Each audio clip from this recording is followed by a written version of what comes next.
Mic-nya dibuka Mas Hestu. Ya, terima kasih. Ini makin malam, ini makin hangat ini rupanya sebenarnya, Bung Benny, Harman. Walaupun kita dengar di kejauhan kedengaran suara jangkriknya itu asik juga itu. Suasana pedesaan terasa. Belalang itu, belalang. Ya, belalang. Oh, belalang itu, belalang. Iya, bukan jangkrik. Ya. Dapilnya asik nih, langsung baju. Ya. Ya. Nggak ada suara kodok lah ya, pasti nggak ada suara kodok. Suara kodok nggak ada ya? Iya. Spesialis kodok Bung Rocky. Iya nanti Bung Rocky itu background-nya kodok. Iya. Itu bunyi-bunyi semua itu bunyi binatang malam di pondok saya tuh. Iya. Oke, tapi kita sekarang pindah dulu ke Pak Mulyanto. Saya tadi nggak tega nanya kepada Bung Benny Harman karena beliau menyarankan apakah Pak Presiden untuk disarankan membaca 812 halaman, itu terlalu tebal lah tuh, untuk dibaca seperti ini. Sekarang ke Pak Mulyanto dulu. Pak Mulyanto masih bersama kami ya? Terima kasih. Ya. Jadi terus terang saya senang ini karena para akademisi sudah mulai tertarik dan membaca ini. Itu poin yang penting sekali. Jadi kami ini kan politisi di DPR ini udah selesai bekerja. Kami sudah menyampaikan pandangan, membeberkan permasalahannya. Tinggal perlu ditindaklanjuti oleh para akademisi ini. Makanya kami sudah menyampaikan dari awal, RUU Omnibus Law ini salah membaca situasi, salah mendiagnosis, dan salah menuliskan resep soal investasi ini. Tadi Bu Nana ya dari Qatar tadi ya menyampaikan hal yang sama itu. Ya, dengan data WAF tadi sudah disebutkan, data investasi yang kita miliki demikian. Makanya itu sangat tepat sekali, saya setuju itu. Nah karenanya memang terhadap ruh dari undang-undang ini saya sepakat dengan teman-teman. Karena pembangunan di Indonesia ini harus, ya kan? Ini kan sudah kesepakatan kita. Bagaimana kita meningkatkan keadilan sosial, social justice, bukan sekedar efisiensi dan pertumbuhan ekonomi saja. Kan dari zaman dahulu kita begitu. Harus ada pemerataan, pembangunan ekonomi yang inklusif, memperhatikan kesejahteraan sosial dan aspek lingkungan. Nah kalau undang-undang sangat parsial, hanya mendorong satu sisi saja dan mengorbankan sisi yang lain, maka betul yang Pak Suteki sampaikan, terjadi delegitimasi oleh masyarakat itu sendiri bagi mereka yang terdampak langsung oleh undang-undang itu. Menurut saya yang langsung terdampak itu adalah buruh, yang kedua adalah petani. Itu langsung terdampak. Karenanya negara ini kan harus mencerdaskan kehidupan bangsa. Harus melindungi segenap bangsa dan seluruh tumpah darah Indonesia. Harus melindungi. Bukan malah memarginalisasikannya. Nah, RUU ini yang banyak penentangan dari masyarakat, harus ada solusinya, what next gitu. Karenanya mudah-mudahan Bapak Presiden melihat ini, melihat bagaimana penentangan buruh. Kaum petani belum menampakkan ya penentangannya. Nah ini sebelum banyak hal yang terjadi, hal-hal yang negatif, perang sipil yang istilah Pak Suteki itu muncul, keadilan sosialnya harus dipenuhi. Karenanya saya mendorong ya, mengusulkan Bapak Presiden membaca dengan baik situasi nasional ini, sudahlah ya kan, terbitkan saja Perpu, itu yang paling murah. Mantap. Paling murah, paling efisien ya. Kan kita sudah punya pengalaman dengan itu ya. Lakukan itu saya rasa masyarakat akan senang ya, kembali tentram, damai. Apalagi di era Covid ini, ketenangan, kedamaian bisa meningkatkan imunitas. Nah, itu penting buat kita. Demikian dari kami Pak Versu. Terima kasih. Nah, bersama kita ini kelihatannya juga hadir Bung Saedidu. Nanti kita minta beliau untuk bicara dulu. Tapi sekarang kita ke Profesor Stuki dulu. Silakan, Profesor Stuki. Baik, terima kasih Mas Andi Muhammad Ja'far ya. Nah, ini tadi saya katakan mahasiswa saya yang keren. Jadi dia di S1 aja itu buku bacaannya sudah bacaan S3. Tapi saya terkenangnya ini Mas Muhammad Andi Muhammad Ja'far di situ. Jadi Mas Andi, ya. Jadi memang tadi Anda katakan soal efisiensi yang berseberangan dengan justice and fairness. Sebenarnya kalau mau konsisten itu ya, efisiensi itu kan larinya nanti pada sistem liberal kapitalisme. Nah, sedangkan pada misalnya John Rawls, ini kalau mau diteruskan ke social justice sebenarnya lebih ke persoalan sosialisme. Nah, sebenarnya Indonesia itu sudah mengadopsi keduanya dengan menggabungkan dua, efisiensi dan justice, itu pada pasal 33 Undang-Undang Dasar 45 ayat keempat. Ya, di situ disebutkan bahwa perekonomian nasional diselenggarakan berdasar atas asas demokrasi dengan prinsip kebersamaan. Nah, ini ada efisiensi berkeadilan. Sebenarnya ini kan aneh, bagaimana mungkin ada efisiensi berkeadilan. Memang kita itu pandai sekali ya untuk membuat konsep-konsep yang kayaknya wah gitu ya. Sama dengan kita ketika bicara tentang kepastian dan kepastian hukum yang berkeadilan itu apalagi itu. Padahal keduanya itu bisa jadi berada di laci yang berbeda. Nah, jadi kalau kita mau konsisten di situ, mestinya kalau berdasarkan efisiensi itu mesti korporasi yang berkembang. Kalau berdasarkan pada fairness and justice, apalagi soal social justice, itu mestinya yang berkembang adalah kooperasi. Kan begitu. Tapi ini kooperasi kita mati, yang berkembang korporasi. Sebenarnya kayak Jerman itu sudah mengenal sistem ekonomi pasar sosial. Nah, kita sebenarnya bisa menengahi antara korporasi dengan kooperasi itu dengan apa? Namanya ESOP, yaitu Employee Stock Ownership Program. Itu program kepemilikan saham bersama. Ini mestinya dikembangkan gitu loh. Cuma ini ya bolak-balik ya, kita ini pandai ya dalam berkonsep, tapi ketika sudah dihadapkan pada kenyataan kita lari kepada yang lebih pragmatisme, yang lebih menghasilkan. Nah, persoalan efisiensi ini saya katakan, saya kira kalau undang-undang Omnibus Law, Cipta Kerja atau saya disebutkan sebagai CLBK itu, kalau kita amati memang mengarah pada efisiensi. Tapi kalau kita perhatikan lebih jauh, saya mengamini apa yang tadi dikatakan oleh Bung Rocky Gerung, tapi di sini seolah terkandung otoritarianisme. Nah, mengadopsi apa yang ditulis oleh Brian Tamanaha ya dalam bukunya On the Rule of Law. Sebenarnya kalau pemerintah menggunakan alat ya berupa hukum untuk membackup kekuasaan, ya legitimasi kekuasaannya, status quo, sebenarnya dia sedang berada di yang disebut dengan the thinnest rule of law. Jadi negara hukum yang paling tipis.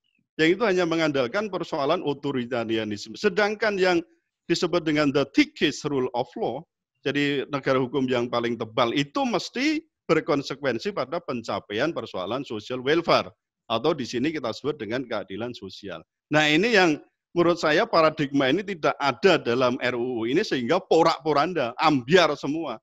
Arahnya ke efisiensi, sementara mungkin kita masih ya di ketenagakerjaan itu, kita masih butuh padat karya. Lah kok sudah mau semua serba mesin, serba modal. Nah, ini saya katakan ambiarnya itu di situ.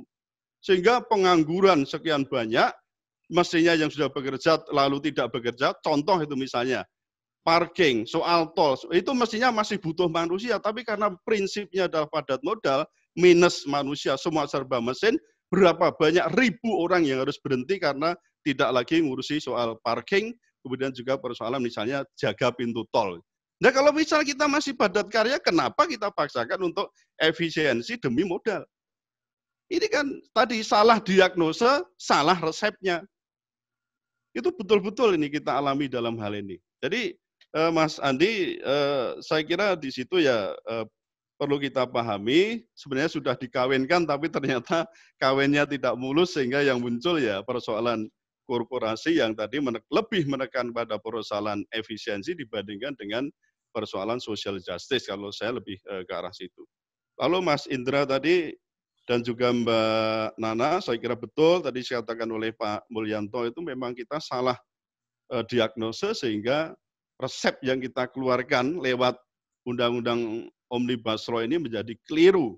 Jadi tadi sudah katakan untuk kerja aja bagaimana menyulitkan orang bekerja, bahkan keperbudakan pekerja, tapi juga mempermudah soal PHK. Jadi perlu dicatat di situ untuk PHK itu memang di Undang-Undang Ketenagakerjaan yang lama itu ada 9 poin, 9 ya, ada 9 poin bagaimana memutus hubungan kerja itu, ada PHK, tetapi di Undang-Undang Cilaka ini lalu ditambah dengan ada sekitar 5-6 poin untuk menambahkan bagaimana pengusaha bisa mem-PHK pekerja itu. Jadi ya inilah resiko ketika kita tidak lagi berorientasi pada pemihakan pada pekerja dalam hal ini. Jadi kalau boleh saya katakan memang politik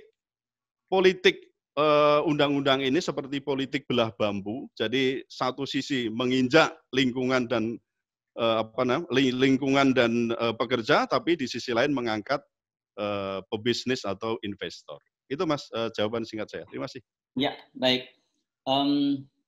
Ini sebelum Bung Rocky, saya ngundang sebentar nih Pak Saididu.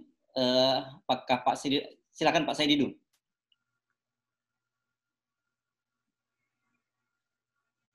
Bung Saididu? Belum mana ya? Belum join ya. Oke, sekarang ke Bung Rocky Gerung langsung. Ya, Oke, bagian apa tadi ya? Saya lupa. Oke, ini banyak sekali pertanyaan-pertanyaan tadi yang lebih pada sebenarnya. Ya, silakan. Oh ya, ini karena mahasiswa yang bertanya gitu ya. Memang paradigm ekonomi Indonesia itu harusnya berbasis pada Keynesian economics itu, yang mengandalkan negara untuk menghasilkan sebut aja welfare. Tetapi undang-undang ini tidak berbasis pada Keynesian principles, tetapi pada Chicago School tadi itu betul itu tuh. Karena bukan liberal sebetulnya, liberal masih ada justice yang libertarian gitu. Satu cara berpikir monetarisme di dalam aliran filsafat Chicago tadi, teman yang bertanya itu. Tapi kita tahu bahwa Chicago School itu, economics fakultasnya itu memproduksi paling banyak ekonomi yang dapat Nobel adalah dari Chicago School, yang basisnya adalah Austrian economics. Tetapi dalam 20 tahun terakhir ini, paradigmnya berubah, yang dapat Nobel itu lebih banyak yang berupaya untuk menghasilkan dalil atau teori ekonomi yang sifatnya tadi social justice. Kita tahu di Chicago School itu ada orang namanya Robert Nozick, dan lawan berpikirnya tadi disebut John Rawls di Harvard. Jadi Harvard versus Chicago.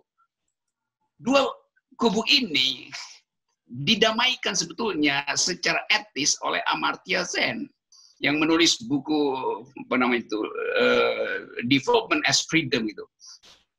Jadi dunia udah berubah sebetulnya, tuh nggak ada kutub-kutub itu. Kenapa? Karena ada variabel baru, yaitu environment. Dan orang menganggap bahwa dulu environment itu dianggap sebagai non-faktor dalam perumusan kebijakan. Sekarang dia masuk sebagai faktor. Jadi negara seperti Indonesia akan ditagih dalam perdebatan internasional. Do you speak environmental economics? Do you speak perdamaian lingkungan? Undang-undang ini sama sekali tidak paham tentang environmental ethics. Jadi dasarnya di situ. Nah, betul akibatnya kita bisa lihat ciri-cirinya itu bahwa cost, risk itu seolah-olah kalau korporasi bikin kekacauan di dalam environmental economics itu nanti negara yang ambil alih itu. Lalu dia jadi beban rakyat melalui pajak gitu.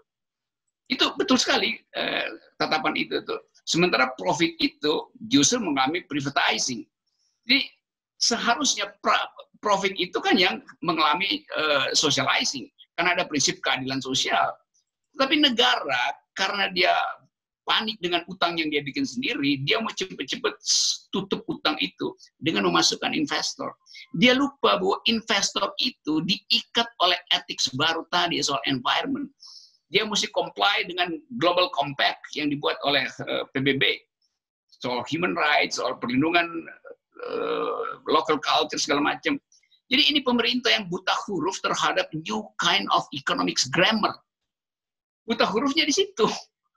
Jadi saya bayangkan ini orang-orang yang nyusun undang-undang ini nggak pernah baca perdebatan akademis di jurnal-jurnal terakhir tentang arah ekonomi dunia. Itu kan dungu kan namanya kan.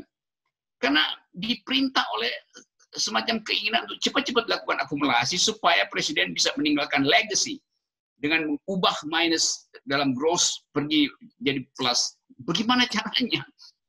Nah ini kekacauan berpikir yang tadi disebut Noam Chomsky, yang disebut oleh Noam Chomsky sebagai manufacturing concern.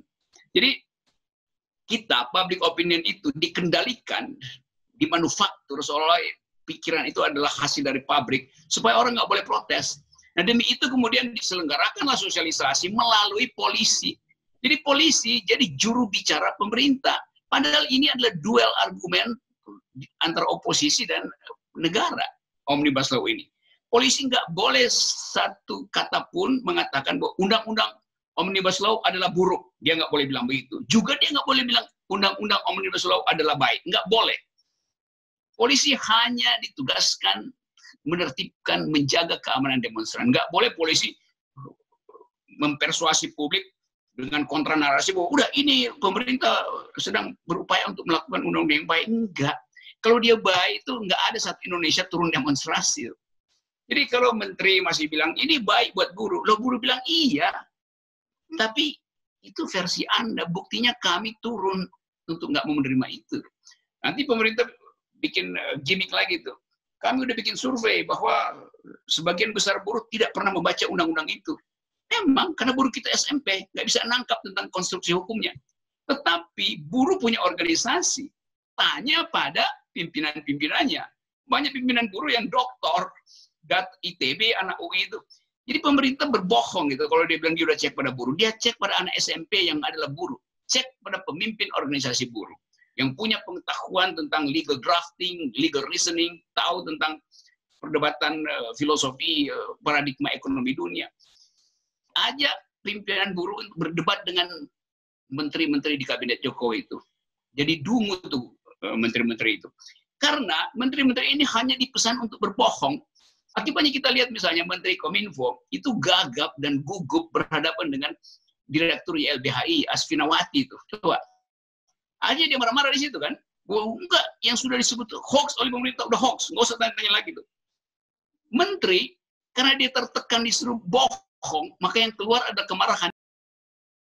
Jadi psikologi itu terbaca akhirnya kan. Jadi disitulah. Jadi saya kira itu poin kita, sehingga saya nggak tahu pemerintah ini Loro Jonggrangnya versi apa. Kalau Loro Jonggrang dikutuk oleh Bandung Bondowoso jadi batu kan. Nah ini pemerintah kita udah batu. Kalau mau dikutuk jadi apa lagi coba? Batu kalau dikutuk tuh ya jadi debu atau jadi lumpur.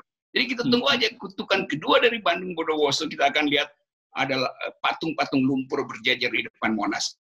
Maka kita akan jadi kodok Bang Rocky. Jadi apa? jadi kodok. Ya jadi kodok itu hanya bisa hidup di lumpur, karena itu mesti dibikin lumpurnya dulu tuh, baru kodoknya bisa main-main di situ. Saya kira itu poinnya ya. Ya, tadi ada pertanyaan. Ya, satu pertanyaan. Pertanyaan dari Bung Rocky tadi yang dari Sydney tadi menanyakan apakah persoalan ini bisa dibawa ke internasional gitu, persoalan semacam ini. Dulu sebetulnya nggak perlu internasional itu, KPK aja kan. Dulu sebelum KPK yang sekarang, saya ikut di dalam beberapa lokakarya, workshop KPK yang berupaya untuk memasukkan kejahatan lingkungan sebagai delik baru tuh yang akan ditangani oleh KPK itu, karena ekstraktif industri yang paling banyak melanggar hak asasi manusia dan potensi korupsi di situ.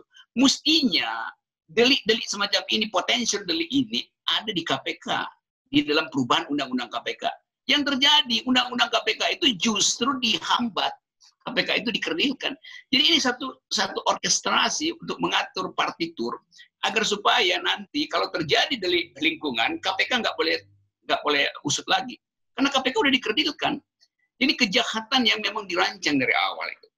Kita ingin agar supaya dunia juga mengerti soal-soal semacam ini. Papua itu cadangan karbonnya mungkin 20% dari nilai yang kita tukarkan waktu kita tanda tangan Paris Agreement. apa namanya itu COP. Jadi soal-soal semacam ini yang sebetulnya menghina akal publik kita, menghina akal pikiran kita. Kita tahu di mana persembunyian kejahatan.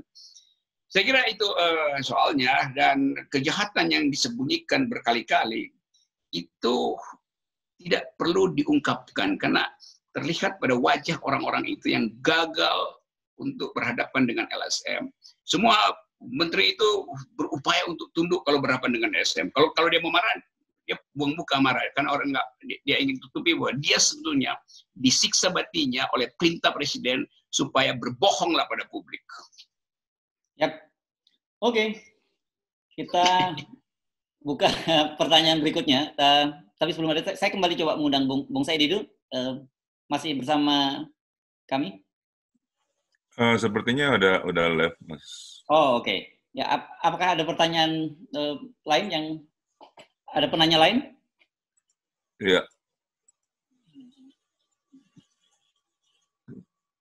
Ini kelihatannya ada banyak tapi mereka di chat room nih. Ya. Oh, mungkin ada di chat room ya pertanyaan-pertanyaannya ya. Mungkin bisa pilih dua sajalah. Iya, ini ada Siti Hudaimah dan Novi dari San Francisco.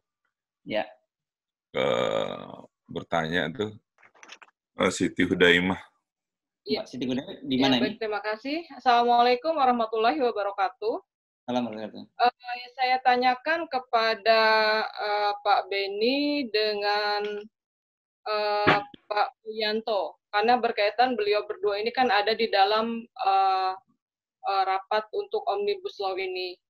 Tadi dikatakan oleh Pak Beni bahwa ada di sektor pendidikan ini ada yang dibisniskan dan ada juga yang lupa dicabut dalam undang-undang tersebut. Kebetulan memang saya terus terang belum membaca isi dari undang-undang tersebut karena memang dilihat sudah 1000 sekian halaman. Saya juga belum melihat seperti apa dalam bidang pendidikan tersebut. Terima kasih. Assalamualaikum warahmatullahi wabarakatuh. Ya, kita cukupkan dua penanya saja ya.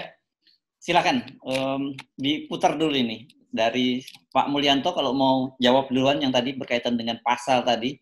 Ini hati-hati apakah terkonfirmasi memang betul Anda membaca juga pasal itu atau kalau tidak mungkin tadi yang disebut itu adalah draft final ya kalau disebut 812 halaman. Ya. Ini memang terlalu banyak versi, jadi kita jadi bingung sendiri juga. Silakan Pak Mulyanto atau Bung Beni langsung yang menjawab. Nanti Profesor Stucky juga dari sisi hukum saya kira bisa memberikan opininya ya.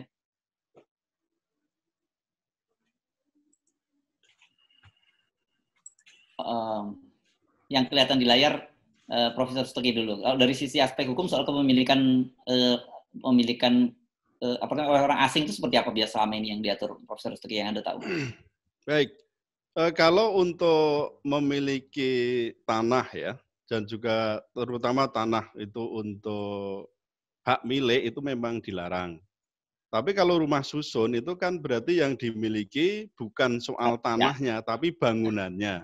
Nah itu yang sangat dimungkinkan. Ya memang itu saya kira tidak ada masalah karena itu kan biasanya berdiri di atas, terutama yang diharapkan di atas hak pengelolaan saja. Apalagi ini hanya HGB. Jadi kalau HGB lalu diberdirikan rumah susun, lalu bangunan itu dalam arti taruhlah ada flat ya di situ, ada kamar-kamar, itu bisa dimiliki oleh warga negara asing, tapi bukan persoalan tanahnya. Saya kira tidak terlalu masalah di sini. Dan itu memang disebutkan, saya sudah membaca kemarin untuk mengenai, itu kan masuknya di bab ke berapa ini, 8 atau berapa itu ya, tentang mulai dari pengadaan tanah sampai kemudian pada persoalan perumahan. Itu diatur memang demikian. Saya kira tidak ada masalah untuk ini. Yang penting kan persoalan ini bagaimana negara mengendalikan kepemilikan itu kan tidak mungkin juga kemudian satu, nah ini bisa jadi nanti okupasi atau ada eksodus dari negara lain ke tempat kita, tanpa kita ketahui bisa melakukan okupasi pada suatu daerah atau satu perumahan tertentu. Saya kira ini yang harus hati-hati adalah bagaimana memfilter atau melakukan ekstraksi sehingga tidak begitu leluasa atau bebas untuk bisa memiliki blok dari rumah susun itu. Kalau untuk tanah, No, tidak mungkin. Ya. Oke. Nah, biasanya menyiasatinya untuk tanah itu kan melalui orang lain, yang orang kita sendiri gitu loh. Ini yang terjadi, setahu saya loh, itu informasi di Bali dan beberapa tempat lain itu lewat tangan orang kita. Jadi tidak langsung bisa memiliki tanah untuk hak milik. Masih. Ya, itu kita sebut biasanya Alibaba gitu ya, yang di Bali, betul. yang memiliki si babanya gitu ya. Oke, apakah Bung Beni dan Pak Mulyanto masih bersama kita atau? Kelihatannya sudah, saya coba cek, udah nggak ada beliau apa keluar. Kalau tadi Pak Beni mengatakan bahwa sinyal memang agak terganggu di daerah. Ya, ini saya kira kita tinggal narasumber ada dua, Pak Seteki dan Bung Rocky Gerung. Kita minta langsung closing statement saja ya, Mas Hatta ya. Iya, itu tadi pertanyaannya itu Mbak Siti Sudaima itu ya. Ya, saya kira itu yang pas menjawabnya Pak Beni dan Pak Mulyanto ya. Kalau karena tidak pertanyaan ada, langsung. Iya, langsung itu spesifik pertanyaannya kepada beliau. Jadi kalau tidak ada, kita tidak bisa mewakilkan itu, Mas Hatta. Iya, siap. Silakan Pak Prof. Seteki closing statement, setelah itu langsung ke Bung Rocky Gerung. Baik, saudara sekalian yang saya hormati, sebangsa dan setanah air dimanapun saudara berada, kita memang perlu dewasa ya, dalam menyikapi seluruh peraturan perundang-undangan, tapi kita berprinsip bahwa hukum itu bukan hanya sekedar peraturan perundang-undangan. Nah, Undang-Undang Cipta Kerja atau apapun namanya itu sebenarnya adalah bangkainya hukum. Jadi kalau boleh dikatakan itu hanya skeleton yang sudah mengalami reduksi besar-besaran. Nah, oleh karena itu ketika ini dari sisi masyarakat yang sebenarnya membalut skeleton itu sudah banyak menolak, itu berarti sebenarnya peraturan perundang-undangan ini sudah mengalami delegitimasi atau legitimasinya sudah tidak ada lagi. Oleh karena itu saya menyarankan tetap sabut undang-undang Omnibus Law atau RU ya, ini masih kalau nanti tetap jadi undang-undang, cabut undang-undang Omnibus Law Cipta Kerja atau tadi saya katakan Cipta Lapangan Bisnis dan Kerja ya, CLBK. Nah, itu supaya dicabut dengan cara apapun. Tapi yang tadi sudah mengerucut adalah dengan Perpu, karena Perpu itu lebih murah dan bisa lebih cepat. Assalamualaikum warahmatullahi wabarakatuh. Assalamualaikum. Bung Rocky? Oke. Iya, yang saya Presiden mau memberikan Perpu nih. Oke, saya kira itu usulan publik. Tapi kalau lihat, halo, ada suara ya? Iya, lanjut. Oke. Kalau saya lihat gelagat bahasa tubuh maupun sistem berpikir istana itu dia tidak akan cabut ini, karena ini adalah pertaruhan terakhir dia. Kalau dia dicabut, maka seluruh perencanaan yang diawali dengan undang-undang COVID, undang-undang pelemahan KPK, segala macam itu juga harus berakhir. Jadi Presiden sudah terjebak di dalam kalkulasi-kalkulasi yang sifatnya kejahatan sebetulnya. Saya mau sebut kejahatan, karena dari awal seluruh parameter yang kita pakai tidak bisa diukur lagi berdasarkan kemasukakalan cara pembuat undang-undang. Nah, kalau nggak masuk akal itu artinya undang-undang ini didesain dengan asumsi-asumsi kejahatan. Apapun yang terjadi, kita sudah harus berhenti untuk mempersoalkan status akademis dari undang-undang ini. Kontradiksi dalam pasal-pasal itu. Karena momen itu sudah selesai. Momen itu sekarang adanya di jalan, bukan lagi dalam perdebatan akademis sebetulnya. Jadi keadilan itu, kalau dia tidak bisa dihasilkan dengan tukar pikiran, maka dia akan dicari di jalanan. Nah, yang sedang berlangsung sekarang adalah itu. Tetapi nanti pemerintah akan bilang, street justice segala macam. Lalu pemerintah bilang bahwa ini sudah di luar undang-undang Omnibus Law pembicaraannya, ini udah menyangkut legitimasi presiden. Loh, memang itu yang terjadi. Karena undang-undang ini cuma outlet dari past event, rangkaian peristiwa di belakang, soal kecurangan pemilu, soal undang-undang Minerba, soal undang-undang KPK, sendiri. Jadi ini rangkaian yang memuncak pada kejengkelan, yuntok kemarahan rakyat terhadap injustice dari pemerintah. Jadi ini udah berlangsung, dan yang kita sesalkan dari dulu berkali-kali saya usulkan dengan desakan supaya ada partai oposisi. Kalau ada partai oposisi, kemarahan publik ini akan diucapkan melalui partai oposisi. Maka akan ada deal dengan pemerintah ke partai oposisi. Sekarang yang beroposisi itu minim sekali. PKS cuma 8% itu. Jadi akibat dari desain politik yang buntu, maka akan terjadi konfrontasi antara rakyat dan istana. Itu konsekuensinya, nggak ada cara lain. Karena nggak ada suara publik secara formal. Jadi ini yang pasti terjadi, dan kita bersiap aja. Kita anggap aja biasa. Sehingga satu waktu mungkin orang akan tuntut lagi. Bukan batalkan undang-undang Omnibus Law, tapi batalkan kedudukan presiden itu. Itu konsekuensinya.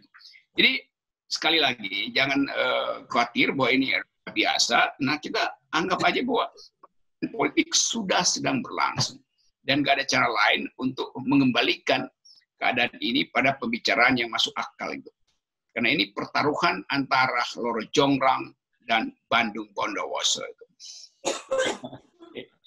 Baik, terima kasih Bung Rocky Gerung. Saya kira kita malam ini sudah melangsungkan pembicaraan yang sangat luar biasa bersama dengan para narasumber. Kita ucapkan terima kasih pada narasumber Bang Benika Harman dari Demokrat, Pak Mulyanto dari PKS, kemudian Profesor Suteki dari Undip. Ini saya kadang-kadang masih bingung mau nyebutnya Undipnya ini masih sah apa tidak. Dan dari masih dong. Masih ya. Ini sudah forum, kalau Bung Rocky dan Pak Teki ini udah jadi forum Tanah Air ini ya, member of forum Tanah Air gitu ya, Mas Tata. Yes. Ya. Dan malam ini kita rupanya menyaksikan lahirnya legenda baru kita di luar Bandung Bondowoso dan Sangkuriang. Oke, saya Herz Munarif, terima kasih atas kesempatannya tetap dipercaya menjadi host untuk dialog yang diselenggarakan secara bulanan oleh Forum Tanah Air. Jangan lupa untuk terus mengikuti dialog-dialog yang diselenggarakan oleh Forum Tanah Air berupa dialog-dialog kebangsaan dengan berbagai tema-tema yang aktual dan menarik. Dan hasil dari perbincangan ini akan dipublish dari channel YouTube dari Forum Tanah Air ya, secara Forum Tanah Air official ya, Bu Mas Tata ya. Ya. Terima kasih. Saya kembalikan ke Mas Tata. Assalamualaikum warahmatullahi wabarakatuh. Waalaikumsalam. Sebelumnya saya ada dapat message dari Pak Beni. Pak Beni itu ada masalah dengan sinyal terakhir katanya. Ya. Karena kebetulan beliau kan ada di Pulau Komodo di Labuan Bajo. Jadi malam ini agak salam hangat saja, dan sekarang memang sudah 11:30 malam buat beliau di sana. Rupanya Pak Mulyanto juga begitu. Ini ada masalah juga dengan sinyal. Dia juga kirim salam. Terima kasih semuanya. Bung Rocky seperti biasa. Nggak apa-apa, kalau masalah dengan sinyal itu soal webinar. Kalau masalah dengan otak, ada masalah dengan otak tadi. Tetap otak besar, bukan ocil.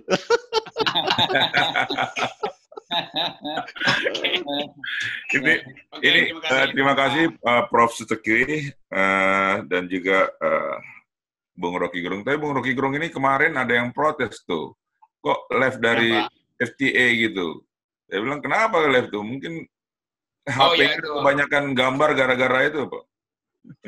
Iya, nanti saya masuk lagi karena ya itu ada soal reason politik case. No Rocky, no party. No Rocky, no party. Bung Rocky kangen singkong goreng. Iya. Baik, saya kira. Singkong goreng, oke. Terima kasih semua teman-teman, juga kepada narasumber. Insya Allah kita akan ketemu lagi. Belum ada satu tema yang akan kita angkat secara spesifik karena masih banyak sekali pilihan, dan karena konstelasi politik juga berubah-berubah, jadi saya sama Mas Heru ini masih memilah-milah apa yang akan diangkat ke permukaan gitu. Jadi wait Mungkin and nanti temanya civil war. Nah, itu nanti Bung Rocky harus itu kelihatannya bakal pakai suit orange semua kita kalau begitu nanti, Pak. Bahaya. Civil war. Iya. Ini Civil Hawk, bukan Civil War. Civil Hawk. Baik, kita akan ketemu lagi insya Allah bulan depan bersama Mas Hersuk. Tapi jangan lupa setiap minggu akan ada acara diskusi seperti biasanya yang dilaksanakan oleh 3 komite dari FTA, yaitu Komite Polhukam, ada Komite Sosial Budaya, dan Komite Ekonomi. Insya Allah minggu depan akan ada dari Komite Polhukam untuk membicarakan masalah oligarki dan omnibus law. Tapi masih kita lihat narasumbernya siapa yang available. Terima kasih sekali lagi. Bisa Suteki lagi. Terima kasih Prof. Suteki, Bung Rocky, Mas Hersuk, teman-teman semuanya. Assalamualaikum warahmatullahi wabarakatuh. Waalaikumsalam. Forum Tanah Air mengucapkan terima kasih dan jangan lupa untuk subscribe, like, dan komen video-video kami.